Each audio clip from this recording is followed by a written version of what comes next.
the question is my wage able to allow me to afford these things? And we are just talking about the basics. So if you increase my salary by 10%, whilst inflation, even some of us, based on the prices of goods and services that we actually encounter, that we experience, some of us actually do even believe that the inflation rate is higher than what the government officially has suggested to be 24%. So the point is, if I were on 10,000, assuming my annual salary was 10,000 last year, and then my living expenditure is actually roughly 15,000, how are you expecting me? Where do I get the 5,000 from to be able to afford to live? So now the question is, and I would have more to say on the minimum wage when we get to that, but I'm actually trying to bring the point where we leave politics out of this and ask the people's question, because ultimately those who are governed should actually have the interests of those who are governed in mind. At the end of it all, what is the point of working if the work I'm doing cannot sustain my life? If the work I'm doing cannot allow me to afford the basics of living in a country? And this is something that we actually want to discuss when we talk about whether someone criminally mismanaged the economy or not. I'm actually indifferent. At the end of the day, I'm actually stepping out as an ordinary Ghanaian. I'm going to the market. I'm going to buy fuel, to go to work. Whether I'm taking trotro, I'm going to go to work. The distance between where I live and where I work is my wage allowing me to afford even the operation cost of going to work alone. The food I buy at work is the money I'm receiving for my wage, for my work, for my effort, for my skill. Is the wage allowing me to live a decent life? And when we talk about decent life here, we're just talking about the basics. We're not talking about, not even to talk about people who can even afford holiday. No, let's leave those things out. Let's look at the ordinary Ghanaian who goes to work in the morning, go stand by the roadside, want to go to work, whether they are taking trotro or whether they are driving. The fuel they spend, the transportation cost, the amount of food they spend when they are at work, food they spend, they eat at home, the family they are taking care of. All these things that you have to do to keep body and soul alive. I see the point you make there. Nanaka Kari joins us from the United States. And Nanaka Kari, I'm curious. In the U.S., do we have something like this where government negotiates with federal employees? I know there is a minimum wage, which is about $7.25. We'll get to that place pretty shortly.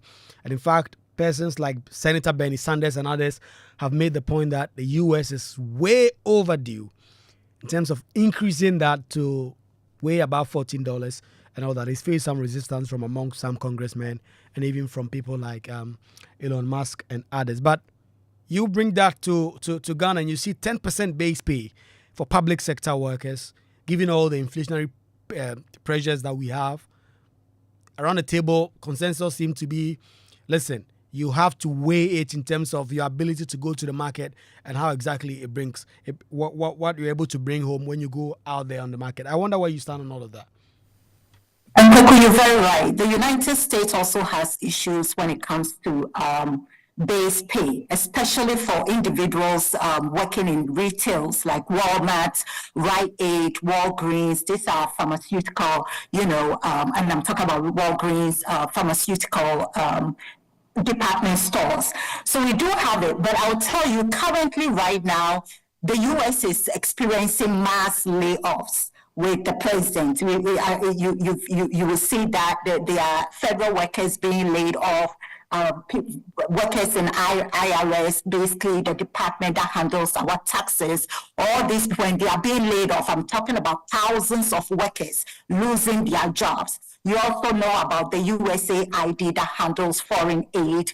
all of them are going. So we are actually experiencing a worse situation. I'm sure that these workers would love that 10% base pay at this moment, as opposed to actually getting nothing and losing their jobs. But to talk about the Ghana, the 10%, yeah, you know what? It's not enough, but it's something. The living standard in Ghana is different from the living standard here in the United States, right? So here in the United States, you probably be making 100,000 a year, and you get a 10% base pay. Is something. Whereas in Ghana already, the minimum wage is not enough, and to get 10% is also kind of like, I think that's what's raising eyebrows at this moment. But I think that, yeah, we shouldn't politicize this. This is an economic issue. But I think that when it comes, the comparison is needed, because I think the last time there was a raise in salary 2024 last year was 23%. And so comparing the 23% salary increase to the 10%, I think that's where the politics comes into play, because you have the minority saying that we did better. We gave 23% to our the people of Ghana, and there you were complaining, but then you came in and you were only giving 10%, basically like a little slashing it into two. So I think that's where the comparison is needed for us to gauge how we move forward. So yeah, so you know what, it's important, but again, I do agree we shouldn't politicize it. But at this moment, I think it's better than nothing. But they can do better. They You can always do better. More room for improvement than Akakari. And whilst we've been talking, and I'll come to you, Akins, I'll come to you, Diane, pretty shortly, and then Dominic. We've had a texter sent in a message, and upon Archibald is giving us some real perspective of what he thinks about this conversation, talking about the president's promise to get in place a national emolument committee. And so I want to hear from him on this. Archibald, are you satisfied with that? The promise that the president has made about a national emolument committee as a way of making sure that there is fairness in salary in the public sector? Thank you very much. I would like to see the president put in place the committee, tax them, give them timelines, so that by the end of this year, the committee comes out with this report, and we see that the unfairness in our wage system is addressed. Yeah, but currently, you also look at the 10%. Is that something that makes you happy? Do you work in the public sector, by the way? Do you work in the public sector? Yes. Okay. I'm a teacher. I work with GES. Okay, great. I would not like to put much pressure on the government, because it just assumes power. It is even here to work to produce. So I'm ready to have some patience for the government, at least for this year. But next year, I'm expected to see the report of this committee, and we see the reports being discussed, being implemented, in order to do away with the unfairness in the system. Because a state CEO cannot be getting 70,000, meanwhile the company may be suffering. So we don't carry all our money, all our tax, give it to one person, and the rest who are really suffering, we don't see anything. Our take-home pay can take us home, and we continue to endure in this hardship. I mean, it is wickedness. But I'm ready to see the implementation of this committee. They start to work, they come up with their reports, so that a year by now, we will see the fruits of their work.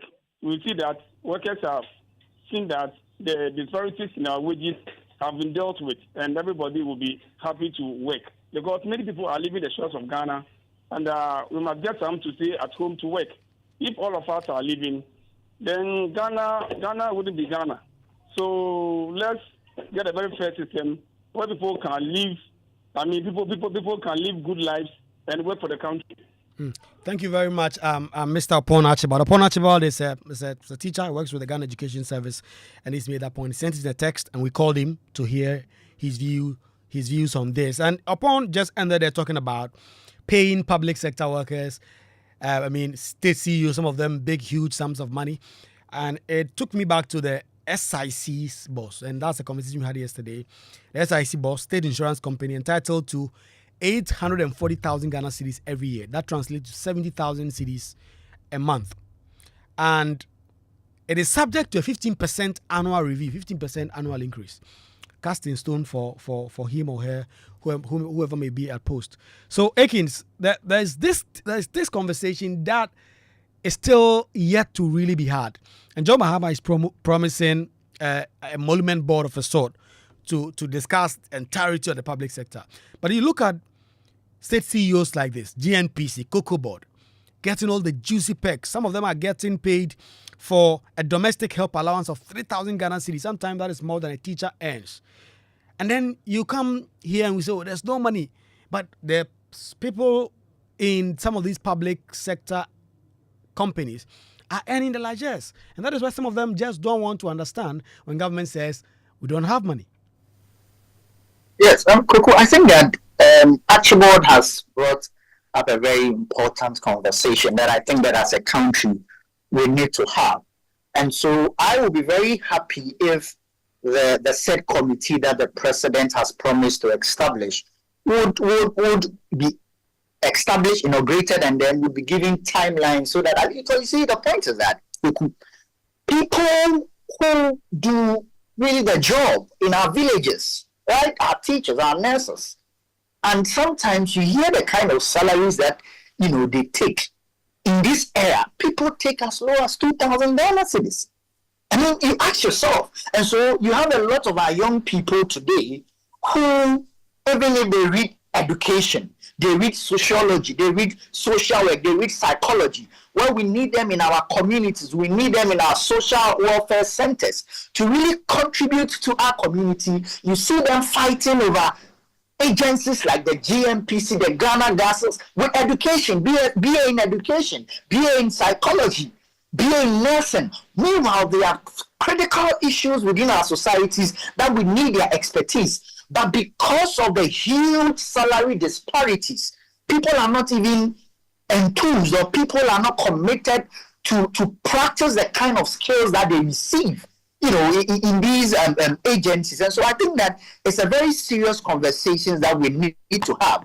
But let me use this opportunity to clarify, my comments and the kind of aspersions that Ms. Diane tried to cast and the misrepresentation that she sought to make. I never in my presentation, I never said that the 10% was not good. In fact, I started with that. Even if it's 1%, it's some level of what? Some level of increment. But then again, I'm saying that the president of the republic should know that he's the president of the republic now. He's no more the flag bearer of the NDC. And so immediately he tries to introduce certain comments in his remarks. Then he invites the other political class to also politicize the issue. Because if you say that a particular government criminally managed the economy, and then they did 25%, and you are doing 10%, then, it begs some questions to ask the president. And so, let us have the conversation. And I will plead with the president that this committee that he would be establishing, he should ensure that he brings all the people that have the technical know-how and the technical know-how, bring everybody on board, the political parties on board, so that we can have a national conversation about this. We need our teachers to go and teach. We need our psychology students to go to the social welfare centers to go and work. We need our social work students to go and do the work. We don't need them in Ghana Gas. We don't need them in NPA. We don't need them in Ghana Maritime Authority. That is what I have to say quickly. Diana, I wonder where you stand on that. Well, I absolutely agree with Akins when he says that the priority should be given in determining the kind of base pay that we have to give for Ghanaians. To encourage Ghanaians in other sector to stay in that sector.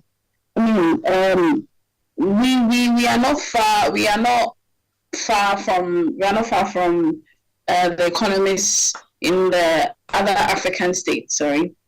And so if we are doing something about our economy, if we are doing something about the salaries that Ghanaians receive, and we are bringing up a whole committee to do that, then it is in fairness that they involve each and every stakeholder. I mean, labor unions, the workers.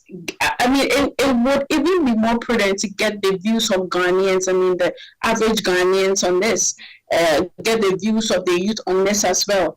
And so I agree with Akins. On the whole comment about what the committee should look out for, what should be their priority. And then moving forward, the outcome they would bring to Ghanaians. I'm actually hopeful that there's something good that will come out of this committee, because I'm sure it's the first of a kind, right?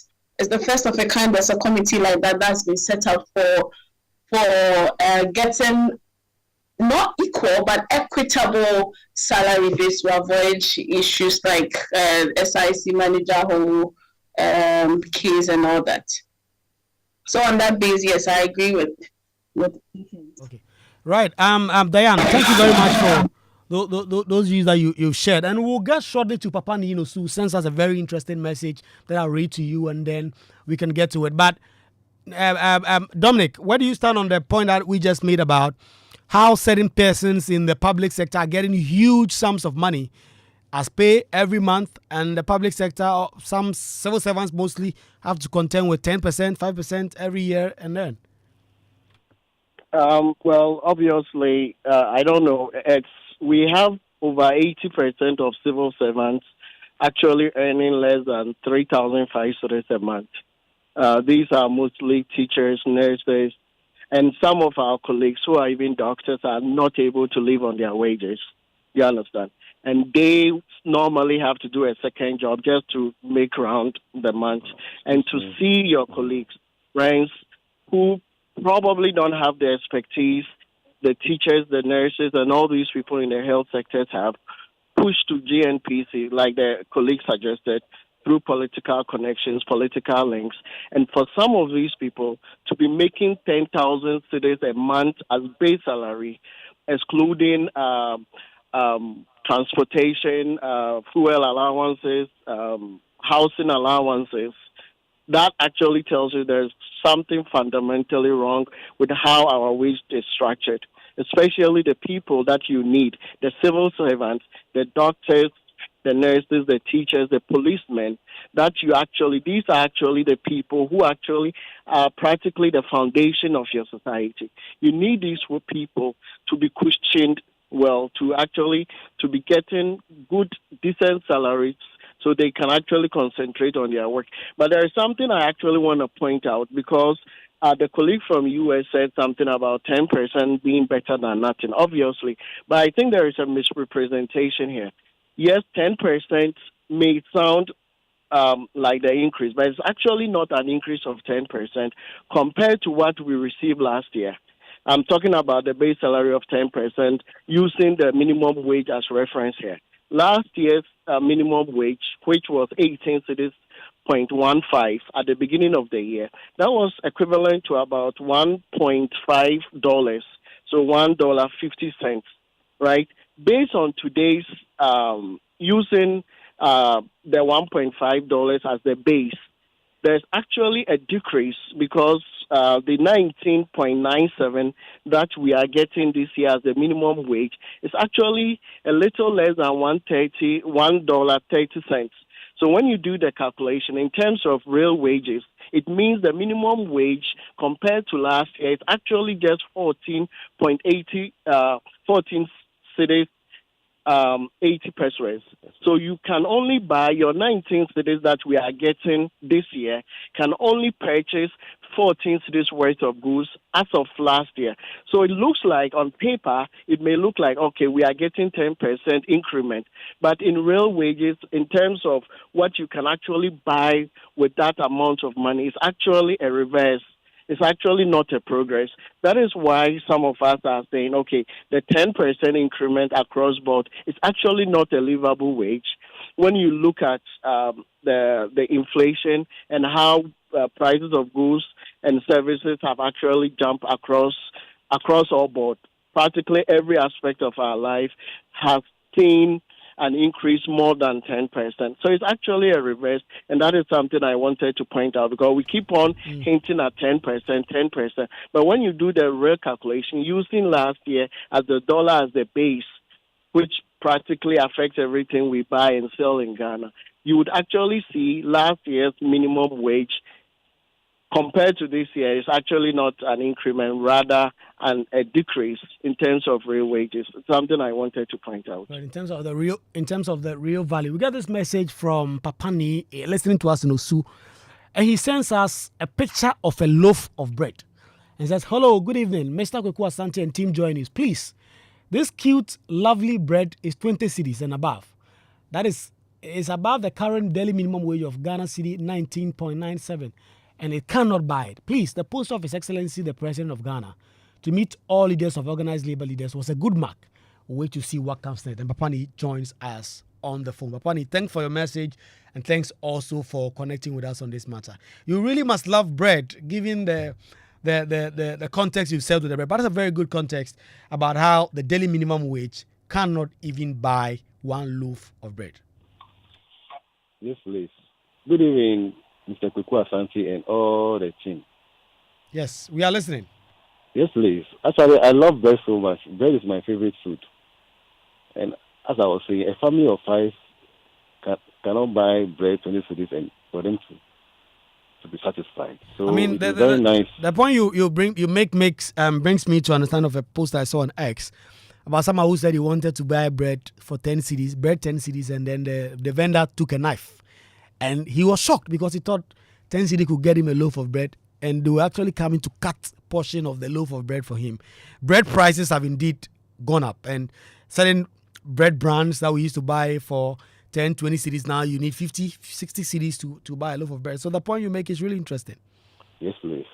So it is very nice if the president gives all workers cola along the line. If the president gives 30% cola across board, we will thank him very much. And ordinary Ghanaians will be happy.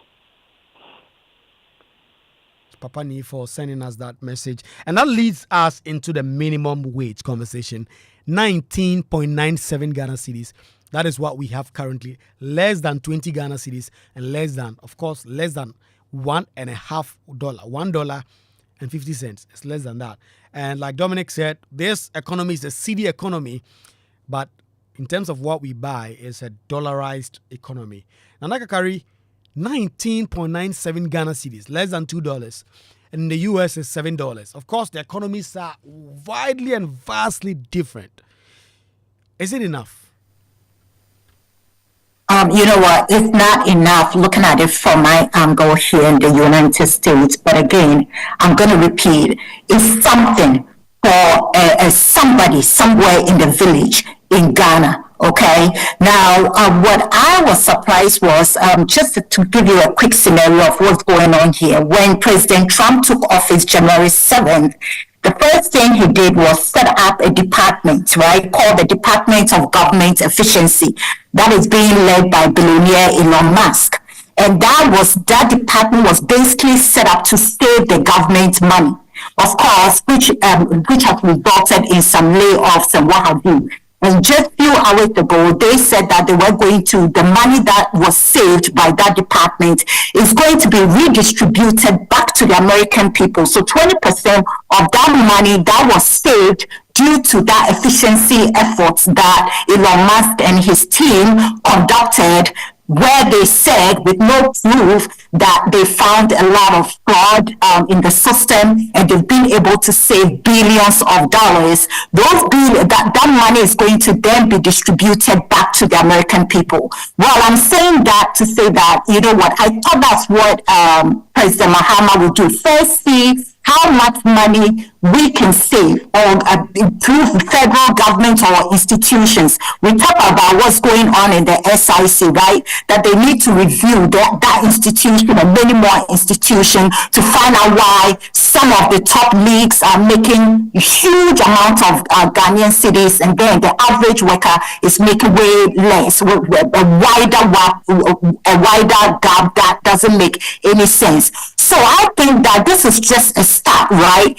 I think Mahama did the other way around, giving Ghanaian people something and then we'll then set up the committee to then look into it. I'm sure if the committee does the review, complete the review, and there's some money saved, I'm hoping it will be back to Ghanaian people. So I think that it's just comparing what's going on in the US and what's going on in Ghana. President Trump started with, let's see how much money we can save with this new committee. Of course, Ghana is saying committee, we are calling it the DOGE, the Department of Government Efficiency.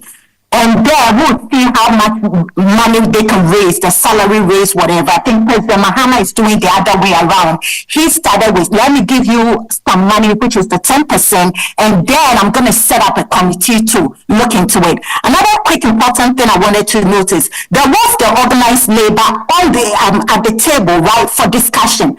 Mahama just didn't come up with that 10%.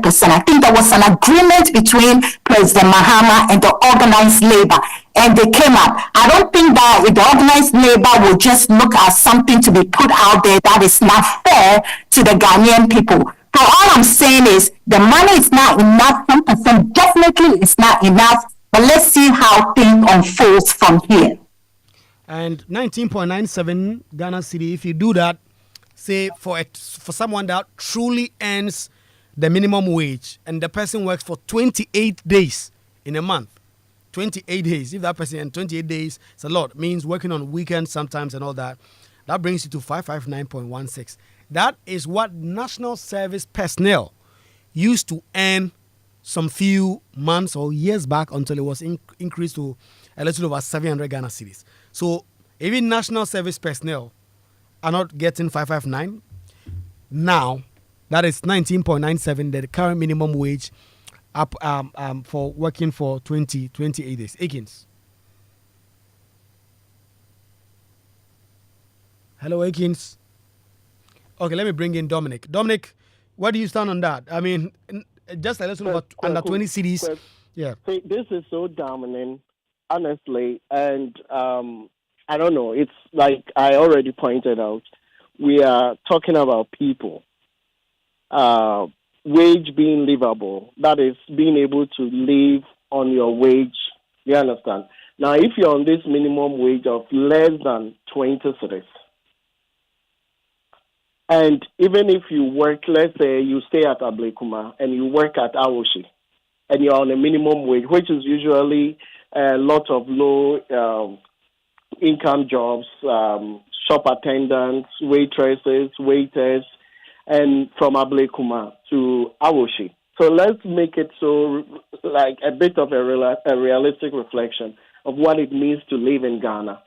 And yes, she brought in the U.S. dimension, but some states, some countries actually have some form of welfare support, in the sense that at least I know that from Germany and some Scandinavian countries, that even if you don't earn enough from your normal wage, the government supports you in the sense of getting child support.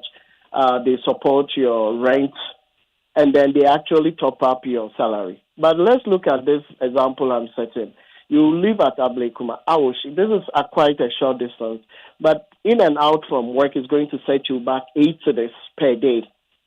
So how much of your 20 cedis is left? You only have 12 cedis left. And for most of these people who do these minimum wage jobs, they usually don't even have any structure in terms of working hours. They usually will start from 8 a.m. and close at 10 p.m. or at least 6 p.m. So by virtue of you being at least 10 hours at your workplace, you are actually going to at least eat once or twice a day. We know the prices of wachi. We know the prices of kinky. We know the prices of gobe. These are the go-to normal street food of ordinary Ghanaians. So if you are spending 8 cedis on transportation just to go to work alone, how much is left for water? And even in some public spaces, you even have to pay to go to toilet or even to use the urinal. Now you are left with 12 cedis. You can't even live on 12 cedis. What food can you buy with 12 cedis? So how much of your salary will be left to take care of your other expenditure? Data, internet, hospital bills, and some of these people who earn these minimum wages are actually family people. So the point is, this is what I was actually pointing out. At the end of the day, this is the reality of most or some Ghanaians. And under no circumstance should anyone think 20 cedis is enough. You can't even the cost of going to work alone, 20 cedis can't can't actually, you can't even afford to go to work unless you are doing something fishy at work. And that is what I was actually trying to drive at when we say, even going by last year's 18.15, which was $1 to 50. Even if we had used that as a base, the minimum wage at least should have been 25 cedis, because the equivalent of 18 cedis January last year is actually roughly 25 cedis now. And then there is the danger. This is the beginning of the year. We are hoping and assuming that the prices of goods will stay as they are now, even given that it's already dramatic, earning 20 cedis. So imagine in the course of the year, the prices of bread go up. So imagine working a whole day just to afford a loaf of bread. Then in the beginning or in the middle of the year, a loaf of bread go 20 cedis or 25 or even up to 30. And that is where the real danger is. So sometimes it's not always about just pushing up or increasing wages by a certain margin. That is not always as important as sustaining the prices and keeping things stable. So if I earn 18 cedis last year per day and I'm still 18 cedis this year, if prices don't change dramatically, that is not an issue. But if prices change dramatically, as has happened in the past 2 years, and then you increase it by 10%, of course, if my wage is not livable, I can't survive on my wage, then what will be the point of working? And what's the point of working? I guess that is the key question people will be asking. But of course, we must put that in context that the daily minimum wage is really the lowest amount of money that an employer is legally required to pay a worker for a full day's work. So, of course, there are a lot of people who work way above the daily minimum wage. And there are others also who work below it, because every now and then you see a post on social media of someone looking for a shopkeeper, and they put it there. The salary is 500 Ghana cedis. If you do the math by the period the person works, and most of them working above the 8.5 hours that the labor law requires, a lot of them are getting way below that. And so enforcement and other things will be good. But let's take some messages. Then we'll just come around the table and get some solution in terms of what should happen next with wage disparity.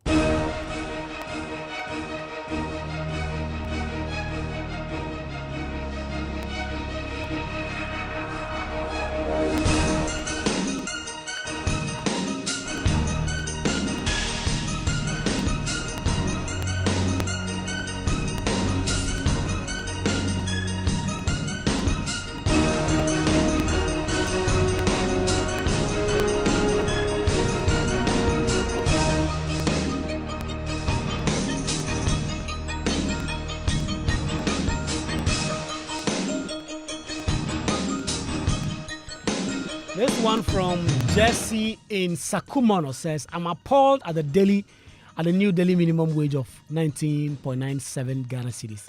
This is licensed to regularize corruption. Rather than work in an employment and earn 20 cedis a day, I'd rather sell something or stay home. I know a factory around TT Brothers Junction that pays its factory hands 20 cedis a day. How can anyone survive on such a salary? How much is the daily transportation for that employer? Jesse from Sakumana, thank you very much. This one doesn't add the name. It says, if a government which has assumed office less than 2 months can pull out this increment without knowing what exactly the state of the Ghanaian economy is, then they can only be encouraged and commended. And this one says, good evening, the 10% is better than the 25%, because the 25% increment I just missed that on the text console, so we'll fix that pretty shortly in terms of, it says the 10% increase is granted to workers is low, but higher than the 8% increase given to pensioners by SNIT, which is really low, and no one will talk for us. We are weak and unable to do anything about it. Albert in Tema. Albert, thank you very much for that message. And then Emmanuel Doji from the Volta region says, good evening, the 10% is better than 25%. How? because 25% increment has had no value due to high inflation under President Akufo-Addo's government, but the 10% increase will be better because inflation in President John Mahamed's government will be lower than that of Akufo-Addo. Emmanuel Doji sends us that one. So let's come around the table and wrap up. Nana Kakari, what do we do with the disparity in public sector salary? Yes, last week you were on the panel, we discussed SIC and others, Cocoa Board, GMPC, all the big money they get, and then the teacher, how poor they are paid. This is still there. Base pay 10%. Others are going to get way more than that. What do we do with that? You know what? You're right. And I did mention last week that there need to be some review into these institutions, from federal to even the private institutions. But I'm also glad to hear that the president is setting up the committee to also actually look into all these things. One thing that I would like President Mahama to also look into is maybe sometimes issue executive orders in times of emergency where, the economy is really bad, inflation is skyrocketing. I think that this is a time where he has the power to issue executive order, and he can issue executive orders to dismantle, institutions or, the companies that are not doing well or are really not bringing in any form of revenue. I think he campaigned on the fact that he's going to bring increased revenue, bring down expenses, so Ghanaians can live a better life. I think he can do that. And another way he can do that is issue executive orders to get things back in place. Thank you. Akins. Yes, Kwaku, I think that the panel has done justice to, the topic. Kwaku, if you would permit me, I would, since we are talking about workers and, salary and all of that, I don't know, but if you permit me, I would just want to use this concluding remarks to add my voice to, the termination of contract of workers. Just about 30 seconds, if that is allowed. Well, you do that in 10 seconds.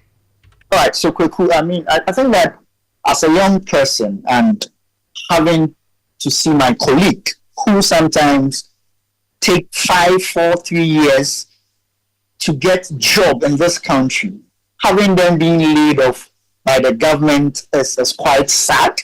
This is not about politics, but I would plead with Mr. President John Dramani Mahama, who in the history of this country has won by far the highest percentage in any electoral, victory, that at least, even if the previous government, and I'm choosing my words very right, even if the previous government did not do something right, these are children, daughters, and sons of the ordinary Ghanaian people who have earned a living through jobs. Our nurses, our teachers, and our cross-board of all government agencies. We will plead with them. We will plead with Mr. President that at least, he should allow them to work so that they can also feed home. Because so they can also get something. Akins, thank you very much for that intervention. People, the minority leader has been speaking about that in Parliament. There are those who are planning to sue. In fact, I know that an NPP national organizer, Nanabi, already filed an action in court, and another NPP MP has sent a notice to the AG that he intends to file an action against the government on that. Diane, let me give you the last word on all this daily minimum wage, tripartite issues. How do we get to the point where salary for the public sector, and to a certain extent also those of us in the private sector, are truly fair and equitable?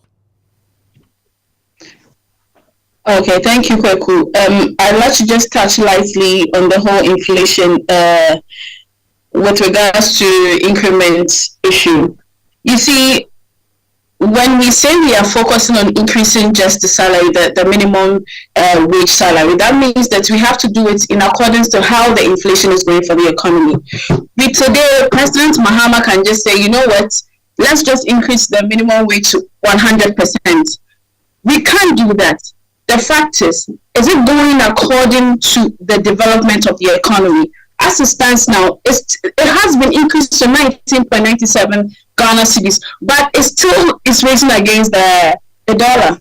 And so I find it quite difficult when I hear that it is unacceptable, as if we could have increased it right now, I think the best solution is what the government is doing. Let us focus on building the economy.